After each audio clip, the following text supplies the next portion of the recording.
جب ہمارے نبی معراج پر گئے تو انہوں نے اللہ سے پوچھا، یا اللہ ابراہیم تیرے خلیل، موسیٰ تیرے کلیم، داؤد کے لیے لوہا نرم، سلیمان کے لیے ہوا تابع، عیسیٰ کے لیے مردے زندہ، میرے لیے کیا ہے؟ تو اللہ تعالیٰ نے فرمایا معراج پر، میرے محبوب آپ کو وہ دیا ہے جو کسی کو نہیں دیا۔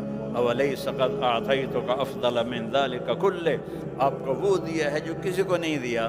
کہ اللہ کیا دیا ہے؟ کہ اللہ ذکرت الا ذکرت معی، قیامت تک تیرا اور میرا نام اکٹھا رہے گا، جدا نہیں ہو سکتا ہے۔ یہ میں نے آپ کو عزت بخشی ہے۔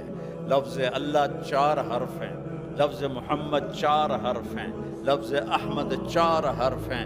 لفظ اللہ میں نقطہ کوئی نہیں، لفظ محمد میں نقطہ کوئی نہیں، لفظ احمد میں نقطہ کوئی نہیں۔ جب اللہ نے کلمے کو جوڑا تو لا الہ الا اللہ بھی 12 حرف ہیں اور محمد الرسول اللہ بھی 12 حرف